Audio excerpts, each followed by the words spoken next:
Hello everyone. Entrepreneurship development में आज का हमारा टॉपिक है टाइप्स ऑफ एंटरप्रेन्योर। कल लास्ट लेक्चर में हमने कुछ बेसिक पॉइंट्स के रिगार्डिंग स्टडी किया था एंटरप्रेन्योर के रिगार्डिंग। आज हम एंटरप्रेन्योर के टाइप्स के बारे में पढ़ेंगे। बेसिकली जब भी हम एंटरप्रेन्योर या एंटरप्राइज शब्द की वर्ड की बात करते हैं तो हमें ऐसा लगता है कि एक एक पर्सन जो एक कोई बिजनेस सेटअप कर रहा है, ठीक है, उस पर्सन को हम एंटरप्रेन्योर बोलते हैं और उस बिजनेस को हम एंटरप्राइज बोलते हैं। जबकि देखा जाए तो एंटरप्रेन्योर जिस एंटरप्राइज को सेटअप कर रहा है वो एंटरप्राइज या वो बिजनेस सिर्फ इंडस्ट्रियल सेक्टर से बिलोंग नहीं करता है। वो एग्रीकल्चर सेक्टर से हो सकता है, वो किसी कॉमर्स से रिलेटेड फील्ड से हो सकता है, या वो किसी अदर फील्ड से हो सकता है। इन अगर आसान शब्दों में समझे तो ये कह सकते हैं कि किसी भी ह्यूमन बीइंग के द्वारा अगर कुछ प्रॉफिट अर्न करने के लिए कोई भी छोटी सी यूनिट अगर वो लगा रहा है तो उस यूनिट को हम इंटरप्राइज बोलते हैं और उस पर्सन को हम एंटरप्रेन्योर बोलते हैं। ठीक है, तो जो एंटरप्रेन्योर है वो इंडस्ट्रियल टाइप के इंटरप्राइज सेटअप कर सकता है, एग्रीकल्चर के रिगार्डिंग भी वो इंटरप्राइज सेटअप कर सकता है, कॉमर्स की एक्टिविटी के रिगार्डिंग वो इंटरप्राइज सेटअप कर सकता है, सर्विस सेक्टर के रिगार्डिंग वो इंटरप्राइज सेटअप कर सकता है। इन शॉर्ट प्रॉफिट अर्न करने के लिए वो किसी भी तरह का एंटरप्राइज सेटअप कर सकता है। ठीक है, तो अब यहाँ पे इंटरप्रेन्योर के बिहेवियर के बिहाफ पे, ठीक है, हम डिफरेंट डिफरेंट टाइप्स के एंटरप्रेन्योर की स्टडी करेंगे। जैसे कि यहाँ कह रहा है today various types of entrepreneur are found engaged in different types of activities, not only in industrial activities but also in agricultural and commercial activities। तो इंडस्ट्रियल एक्टिविटीज के अलावा कोई भी एंटरप्रेन्योर एग्रीकल्चरल एक्टिविटीज में भी इन्वॉल्व हो सकता है, कमर्शियल एक्टिविटीज में इन्वॉल्व हो सकता है, इसके अलावा वो सर्विस सेक्टर के डिफरेंट डिफरेंट एक्टिविटीज में इन्वॉल्व हो सकता है। इन शॉर्ट वो प्रॉफिट अर्न करने के लिए कोई भी माइक्रो स्केल या कोई भी स्मॉल स्केल टाइप का वो सेटअप अगर लगाता है, इंडस्ट्री लगाता है, कोई एग्रीकल्चर से रिगार्डिंग कोई इंडस्ट्री अगर लगाता है तो वो इंडस्ट्री क्या कहलाती है, इंटरप्राइज कहलाती है। और वो जो पर्सन इस सारी चीजों की प्लानिंग करके उस इंटरप्राइज को सेटअप कर रहा है उसे हम एंटरप्रेन्योर कहते हैं। Today's we can recognise entrepreneur in industry, service and business sector which are technically called as ISB sectors. Entrepreneurs are classified in number of ways as discussed below.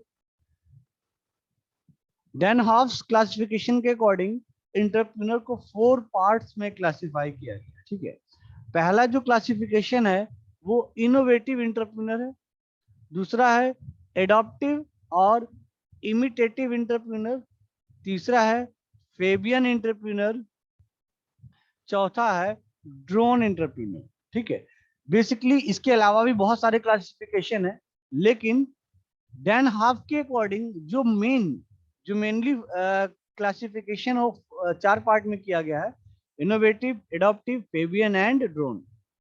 अब एक एक करके समझते हैं।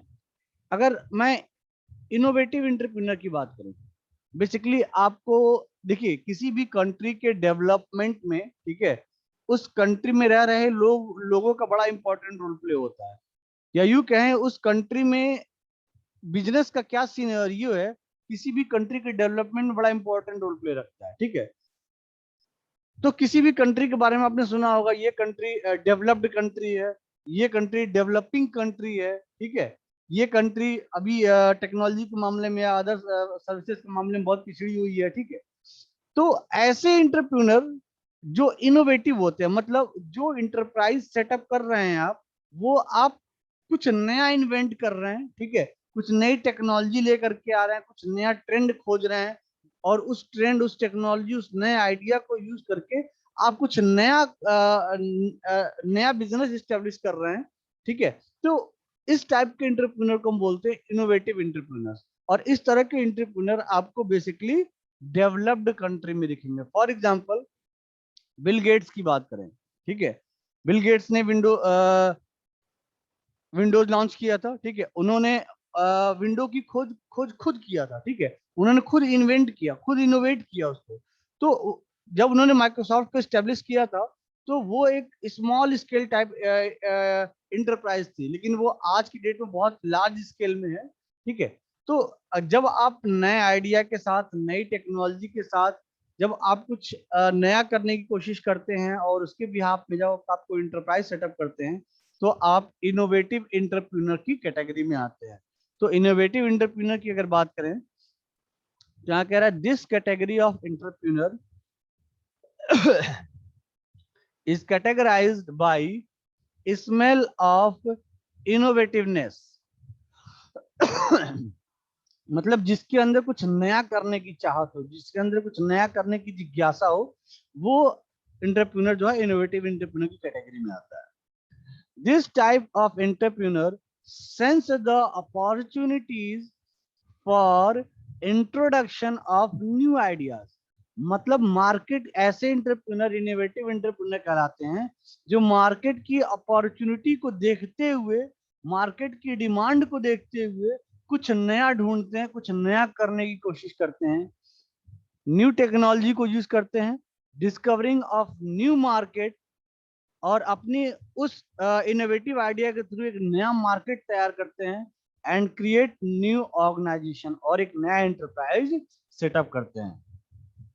Such entrepreneur can work only when certain level of development is already achieved and people look forward to change and improve। For example, Android की बात कर लीजिए, ठीक है, पहले हमारे पास कीपैड वाले फोन हुआ करते थे, आज से 8 साल 10 साल पहले एंड्रॉयड का कहीं कोई स्कोप नहीं था, ठीक है। लेकिन किसी के माइंड में ये कॉन्सेप्ट आया होगा कि हम एक ऐसा एप्लीकेशन लेकर के आए जिसमें सारे फीचर्स अवेलेबल हो, हम जिस भी फैसिलिटीज को या जिस भी सर्विसेज को यूज करना चाहते हैं उसके रिगार्डिंग हम एप्लीकेशन इंस्टॉल करें और सर्विसेज को यूज करें। जैसे कि हम कैलकुलेशन करना चाहते हैं हम कैलकुलेटर यूज कर लें, हम वेदर फॉरकास्टिंग चेक करना चाहते हैं वेदर फॉरकास्टिंग का एप्लीकेशन इंस्टॉल कर ले, गेम खेलना चाहते हैं गेम का एप्लीकेशन इंस्टॉल कर लें। मतलब एक ऐसा मोबाइल बेस्ड ऑपरेटिंग सिस्टम जो हमें डिफरेंट डिफरेंट सर्विसेज जो है प्रोवाइड करता है। तो कहीं ना कहीं मोबाइल पहले से मार्केट में एग्जिस्ट कर रहा था, ठीक है, कह रहा है डेवलपमेंट इज ऑलरेडी अचीव्ड, जो चीज पहले हो चुकी हो उसमें कुछ नया करने की कोशिश कर रहे हैं, ठीक है। Certain level of development is already achieve, मतलब मोबाइल तो पहले भी था लेकिन अब उसी मोबाइल में हमने कुछ नया किया, यानी अब हम एंड्रॉइड के फीचर के साथ मोबाइल लेकर के आए, and people look forward to change and improve. तो जब नया, पीपल की क्या डिमांड थी, कुछ नया कुछ मोबाइल फोन के कुछ नए फीचर्स आ जाएं, उसके हार्डवेयर की क्वालिटी इंप्रूव हो जाए, उसकी प्रोसेसिंग बढ़ जाए, तो हम एग्जिस्टिंग जो मॉडल था उस एग्जिस्टिंग मॉडल में हम कुछ नया डालते हुए, कुछ इनोवेट करते हुए हम कुछ नया लेकर के जब आते हैं तो ऐसे इंटरप्रेन्योर को हम बोलते हैं इनोवेटिव इंटरप्रेन्योर, जो एग्जिस्टिंग प्रोडक्ट में चेंजेस करके कुछ नया बना देते हैं, जो एग्जिस्टिंग टेक्नोलॉजी को अपग्रेड करके कुछ नया बना देते हैं, और वो जो भी नया करने की कोशिश करते हैं वो मार्केट की अपॉर्चुनिटी को देख के करते हैं, लोगों की डिमांड, लोगों की क्या क्यूरियोसिटी है इसके रिगार्डिंग, उसको देख के वो उस इन्वेंशन को करते हैं। तो ऐसे एंटरप्रेन्योर को हम बोलते हैं इनोवेटिव एंटरप्रेन्योर। सेकंड है हमारा एडॉप्टिव और इमिटेटिव एंटरप्रेन्योर।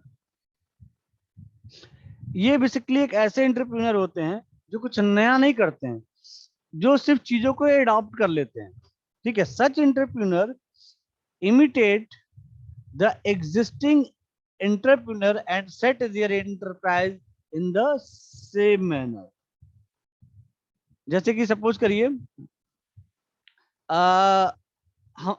हम एक बॉटलिंग प्लांट लगाना चाहते हैं, ठीक है, जो प्लास्टिक के कुछ कैप्सूल्स को यूज करके डिफरेंट डिफरेंट साइज के बॉटल्स बनाए और उन बॉटल्स को फिर वो डिफरेंट डिफरेंट कंपनीज को सेल करे। तो जो बॉटलिंग प्लांट हम बना रहे हैं वो बॉटलिंग प्लांट ऑलरेडी एग्जिस्ट कर रहा है हमारी सोसाइटी में, तो हम क्या कर रहे हैं, बेसिकली उस टेक्नोलॉजी को सीधे अडॉप्ट कर रहे हैं, हम कुछ नया नहीं कर रहे हैं, ठीक है।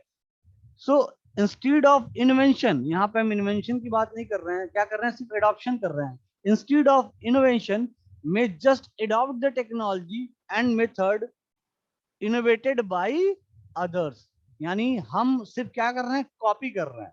हम यहाँ कुछ नया इन्वेंशन नहीं कर रहे हैं, जो दूसरे लोग कर रहे थे, जो दूसरी इंडस्ट्रीज कर रही थी, जो दूसरे इंटरप्राइज कर रहे थे, हम डायरेक्टली क्या कर रहे हैं, उस टेक्नोलॉजी, उस प्रोसेस को क्या कर रहे हैं, सीधे अडॉप्ट कर रहे हैं। Such types of entrepreneur are particularly suitable for underdeveloped countries. तो जो ऐसे कंट्री जो अंडर डेवलप्ड होती है, ठीक है, वो बेसिकली एडॉप्ट, वहां पे आपको ज्यादातर एडॉप्टिव और इमिटेटिव इंटरप्रेन्योर मिलेंगे। जैसे India, India under developed country में आता है। चाइना क्या है, डेवलप्ड कंट्री है। चाइना आपने देखा होगा, हमारे इंडिया में पहले एलईडी वाले झालर नहीं हुआ करते थे। एलईडी की झालर जो मार्केट में है वो किसने दिया, चाइना ने दिया। एलईडी बल्ब किसने दिया, चाइना ने दिया। जितने भी इलेक्ट्रॉनिक छोटे छोटे डिवाइसेज आई, किसने दिया, चाइना ने दिया। यानी चाइना में जितने भी इंटरप्रेन्योर है वो कुछ नया सोचते हैं, वो मार्केट की डिमांड, अदर कंट्री में एग्जिस्ट कर रहे पीपल के डिमांड को उनकी अपॉर्चुनिटीज को रीड करके उसके अकॉर्डिंग वो कुछ इन्वेंशन करते हैं और फिर वो कुछ नया प्रोडक्ट मार्केट में लेकर के आते हैं। तो जो डेवलप्ड कंट्री के इंटरप्रेन्योर होते हैं वो बेसिकली इनोवेटिव इंटरप्रेन्योर होते हैं, और जो अंडर डेवलपिंग कंट्री के इंटरप्रेन्योर होते हैं वो बेसिकली सिर्फ कॉपी करते हैं। वो दूसरे के मॉडल को सिर्फ कॉपी करके वैसा ही एक प्लांट, एक सेटअप, एक इंडस्ट्री, एक सर्विस सेक्टर यूनिट लगा देते हैं, ठीक है। वो सिर्फ दूसरे की टेक्नोलॉजी, दूसरे के मेथड्स को जस्ट कॉपी करते हैं। तो ऐसे इंटरप्रेन्योर को हम बोलते हैं एडॉप्टिव और इमिटेटिव इंटरप्रेन्योर। नेक्स्ट है हमारा Fabian entrepreneur, sorry, Fabian entrepreneur. देखिए, फेबियन इंटरप्रेन्योर एक ऐसा इंटरप्रेन्योर होता है जो बिल्कुल अंदर से डरा हुआ होता है। वो कुछ भी नया करने से पहले 100 बार सोचता है, 100 बार जांचता है, परखता है, तब जाके वो कोई स्टेप लेता है। उसे ये डर बना रहता है कहीं मेरा बिजनेस, मेरा एंटरप्राइज घाटे में न चला जाए, डूब न जाए, बैठ न जाए। जो फेबियन एंटरप्रेन्योर होते हैं वो कोई भी स्टेप लेने से पहले उसको बिल्कुल उस पर प्रॉपर एक्सपेरिमेंट करते हैं, चीजों को प्रॉपर चेक करते हैं, तब जाके कोई स्टेप वो लेते हैं अपने एंटरप्राइज के रिगार्डिंग। तो Fabian entrepreneurs are categorised by great caution and skepticism in experimenting any change in their enterprise. They imitate only when it becomes perfectly clear that failure to do so would result in a loss. अगर उन्हें थोड़ा भी लगता है कि यहाँ हम fail हो जाएंगे, लॉस हो जाएगा, तो वो ऐसे स्टेप को बिल्कुल भी नहीं उठाते हैं। Of the relative position in the enterprise. तो बेसिकली जो पहला था हमारा वो था इनोवेटिव एंटरप्रेन्योर, यानी जो कुछ नया इन्वेंट करता, नया ढूंढता है मार्केट की अपॉर्चुनिटी को देखते हुए, और एक नई यूनिट जो है लगाता है जो कि मार्केट में बिल्कुल एग्जिस्ट नहीं कर रही। तो ऐसे एंटरप्रेन्योर को इनोवेटिव एंटरप्रेन्योर बोलते हैं। दूसरा था एडॉप्टिव, जो एंसलरीज यूनिट या जो इंटरप्राइज ऑलरेडी मार्केट में एग्जिस्ट कर रहे हैं उन्हीं को जस्ट कॉपी करके वो सेम यूनिट लगाते हैं, तो उसको हम बोलते हैं एडॉप्टिव और इमिटेटिव इंटरप्रेन्योर। तीसरा है फेबियन इंटरप्रेन्योर, जो बिल्कुल एक ऐसा इंटरप्रेन्योर जो बिल्कुल अंदर से डरा हुआ होता है और कुछ भी नया करने से पहले, कुछ भी बड़ा करने से पहले 100 बार सोचता है, जांचता है, परखता है, तब कोई स्टेप लेता है, ठीक है। Fourth and last is drone entrepreneur. Basically ऐसे इंटरप्रेन्योर जो ओल्ड टेक्नोलॉजी पे, सपोज करिए मैं एक इंटरप्रेन्योर हूँ, मैं किसी स्पेसिफिक टेक्नोलॉजी पे मैंने एक यूनिट लगाया, एक इंटरप्राइज सेटअप किया। 20 साल पहले मैंने वो इंटरप्राइज सेटअप किया था, और 20 साल बाद भी आज भी मैं उसी टेक्नोलॉजी, उसी मेथड, उसी मशीनरी के थ्रू काम कर रहा हूँ। मैंने कसम खा लिया है कि मैं कोई भी चेंजेस अपने इंटरप्राइज में नहीं करूंगा। तो ऐसे इंटरप्रेन्योर को हम बोलते हैं ड्रोन इंटरप्रेन्योर, ठीक है। तो सच इंटरप्रेन्योर आर कंजर्वेटिव और ऑर्थोडॉक्स इन आउटलुक, मतलब ये बिल्कुल पुरानी टेक्नोलॉजी, पुराने वर्किंग मेथड्स को अडॉप्ट करके चलते हैं, नया कुछ भी नहीं करते हैं, नई टेक्नोलॉजी को अडॉप्ट नहीं करते हैं। They always feel comfortable with their old fashioned technology और production even though technologies have changed. ऐसे एंटरप्रेन्योर जो अपने इंटरप्राइज में बिल्कुल भी कोई नया चेंज नहीं करना चाहते, नई टेक्नोलॉजी को अडॉप्ट नहीं करना चाहते हैं, पुराने पैटर्न को ही फॉलो करते रहना चाहते हैं, ऐसे एंटरप्रेन्योर को हम ड्रोन एंटरप्रेन्योर कहते हैं। तो ड्रोन एंटरप्रेन्योर से एक स्टेप ऊपर होता है हमारा फेबियन एंटरप्रेन्योर, जो कि नया तो करता है। फेबियन एंटरप्रेन्योर भी अप्रोक्सीमेटली ड्रोन एंटरप्रेन्योर की तरह ही है, वो भी कुछ नया अडॉप्ट नहीं करना चाहता, लेकिन अगर कुछ करने की कोशिश करता है तो 100 बार सोचता है, जांचता है, परखता है, तब कोई नया एक्सपेरिमेंट करता है, अपने इंडस्ट्री में, अपनी यूनिट में कुछ नई चीजों को लगाता है, टेक्नोलॉजी अपग्रेड करता है। लेकिन अपग्रेडेशन से पहले, अपनी इंडस्ट्री में कुछ चेंजेस करने से पहले वो 100 बार सोचता है, जांचता है, परखता है, तब जाके कोई स्टेप लेता है। तो इस एंटरप्रेन्योर्स का जो हमने 4 लेवल डिफाइन किया है, जिसमें सबसे लोएस्ट लेवल जो होता है वो ड्रोन एंटरप्रेन्योर का होता है, जिसमें वो एंटरप्रेन्योर आते हैं जिन्होंने एक बार अपना एंटरप्राइज सेटअप कर दिया तो वो उसी वर्किंग पैटर्न को लाइफ टाइम फॉलो करते हैं, वो कोई कभी भी कोई चेंजेस नहीं करते हैं, कोई नई टेक्नोलॉजी अडॉप्ट नहीं करते हैं, वो अपग्रेडेशन को फॉलो नहीं करते हैं। तो डैन हाफ्स के अकॉर्डिंग जो एंटरप्रेन्योर का क्लासिफिकेशन किया गया है वो बेसिकली 4 पार्ट्स में है, ठीक है। इसके अलावा भी एंटरप्रेन्योर्स के अदर क्लासिफिकेशंस हैं on the basis of scientific behaviour, ठीक है, कि उनका जो एंटरप्राइज है किस सेक्टर से बिलोंग करता है, उसके भी यहाँ पे एंटरप्रेन्योर को क्लासिफाई किया गया है। तो यहाँ पे आप देखेंगे कि ऐसे भी एंटरप्रेन्योर होते हैं जो इंडस्ट्रियल सेक्टर से बिलोंग करते हैं, उनको हम इंडस्ट्रियल एंटरप्रेन्योर बोलते हैं। Such entrepreneur engage in manufacturing and selling products. कुछ ऐसे एंटरप्रेन्योर होते हैं जो सर्विस सेक्टर से बिलोंग करते हैं, उनको हम सर्विस एंटरप्रेन्योर बोलते हैं। Such entrepreneur engage in services activities like repair, consultancy, beauty parlor, etc. where entrepreneur provides services to people। मतलब ऐसे एंटरप्रेन्योर जो हमारे सोसाइटी में एग्जिस्टिंग पीपल्स को सर्विसेज देते हैं, वो सर्विसेज कुछ भी हो सकती हैं, ठीक है।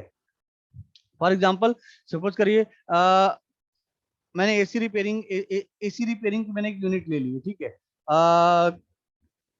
तो मेरा काम बेसिकली क्या है कि मार्केट में जो भी लोग एसी यूज करते हैं उनको एसी के रिगार्डिंग मेंटेनेंस सर्विस प्रोवाइड कराना। तो वो भी एक तरह से मैं उसमें जो मेरा रोल होगा वो क्या होगा, एक सर्विस एंटरप्रेन्योर की तरह होगा। तीसरा है business entrepreneur. They are also called as trading entrepreneur which buy and sell goods, ठीक है। जैसे सपोज करिए मैं ट्रेडिंग में इन्वॉल्व, मैंने एक अपनी छोटी सी कंपनी लगाई और उस कंपनी के थ्रू मैं लोगों को अपॉर्चुनिटी दे रहा हूँ कि वो मार्केट से शेयर परचेज करें, सेल करें, ठीक है। जैसे आपने सुना होगा एक कंपनी है शेर खान, ठीक है, जिसके थ्रू हम क्या करते हैं, ट्रेडिंग करते हैं, ठीक है। Agricultural entrepreneur, they engage themselves in agricultural activities like horticulture, floriculture, animal husbandry, poultry etcetera. जैसे गांव में देखा होगा आप लोगों ने कि लोग मुर्गी फार्म, छोटे छोटे मुर्गी फार्म खोल लेते हैं, बकरी पालन खोल लेते हैं, ठीक है, और दूध का व्यापार करते हैं। तो ऐसी बहुत सारे एक्टिविटीज गांव में लोग करते हैं जिसके थ्रू वो कुछ रेवेन्यू जनरेट कर सके, कुछ प्रॉफिट अर्न कर सके। तो वो भी एक तरह के एंटरप्रेन्योर है, लेकिन उनकी जो एक्टिविटी है, उनका जो साइंटिफिक बिहेवियर है वो एग्रीकल्चर से रिलेटेड है, इसलिए वो क्या कहलाते हैं, एग्रीकल्चरल एंटरप्रेन्योर। नेक्स्ट हमारा corporate entrepreneur. Corporate entrepreneurs undertake their business activities under legally registered company और ट्रस्ट। मतलब अगर हम कोई कंपनी एस्टेब्लिश कर रहे हैं और वो कंपनी गवर्नमेंट के किसी फॉर्म से रजिस्टर्ड है, लाइक सपोज करिए हमने कोई एक आईटी फॉर्म खोल लिया, ठीक है, तो वो आईटी फर्म अगर मैंने एस्टेब्लिश किया तो मैं क्या कहलाऊंगा, corporate entrepreneur. Rural entrepreneur, entrepreneur selecting rural based industry opportunities in their khadi or village industry sector or in farm entrepreneurship are regards as rural entrepreneur. According to Khadi and Village Industry Commission, village or rural industry means any industry located in rural area, population of which do not exceed 10,000, which produce any goods or services in which fixed investment of an artisan or a worker does not exceed 1,000 rupees। मतलब ऐसे entrepreneur rural entrepreneur के अंदर आते हैं जो कि अपना enterprise एक ऐसे पॉपुलेशन एरिया में सेटअप करते हैं जिसकी पॉपुलेशन 10,000 से ज्यादा ना हो, ठीक है। और उनका जो बिजनेस होता है, फॉर एग्जांपल जैसे खादी, हमने खादी कपड़े बनाने के लिए कोई एक उद्योग लगा दिया, ठीक है। तो इस तरह के जो इंटरप्राइजेज हैं वो हमारे बेसिकली रूरल इंटरप्राइजेज में आते हैं, और उसको, और जो इसको सेटअप करता है उसको हम बोलते हैं rural entrepreneur. Next and last, women entrepreneur. आपने देखा होगा आज की डेट में सोसाइटी को वुमेन्स को बहुत बढ़ावा दिया जाता है कि वुमेन्स भी मेंस के साथ कंधा से कंधा मिला के चलें, चाहे वो हम जॉब्स की बात करें, प्राइवेट सेक्टर या गवर्नमेंट सेक्टर की बात करें, या फिर हम इंडस्ट्री के रिगार्डिंग बात करें। जैसे आपने देखा होगा बहुत बड़े बड़े एंटरप्रेन्योर हैं, जिसमें बहुत सारे मेल भी हैं, बहुत सारे फीमेल भी हैं। तो according to government of India, an entrepreneur is defined as an enterprise owned and controlled by 16 a woman and having minimum financial interest of 51% of the capital and giving at least 51% of the employment generated in an enterprise to women। एक ऐसा enterprise, ठीक है, जिसका जो owner है, ठीक है, वो एक फीमेल है। पहली चीज, वुमेन एंटरप्राइज होने के लिए क्या जरूरी है कि वो फीमेल हो। दूसरी चीज, उस फीमेल एंटरप्रेन्योर का जो ओवरऑल शेयर है, उस कंपनी के ओवरऑल शेयर का 51% शेयर उसके पास होना चाहिए। दूसरी चीज, उस वुमेन एंटरप्रेन्योर द्वारा जो भी एम्प्लॉयमेंट जनरेट किया जा रहा है, उस एम्प्लॉयमेंट में से 51% एम्प्लॉयमेंट सिर्फ और सिर्फ फीमेल कैंडिडेट के लिए रिजर्व्ड हो, तो ऐसे एंटरप्रेन्योर को हम बोलते हैं women entrepreneur. Women entrepreneurs play an important role in economy, especially in rural areas। तो ये थे हमारे क्लासिफिकेशन ऑफ एंटरप्रेन्योर, जिसमें हमने डेन हाफ्स क्लासिफिकेशन में 4 टाइप्स के एंटरप्रेन्योर देखे, और साइंटिफिक बिहेवियर के बिहाफ पे हमने डिफरेंट डिफरेंट टाइप्स के एंटरप्रेन्योर देखे। Thank you.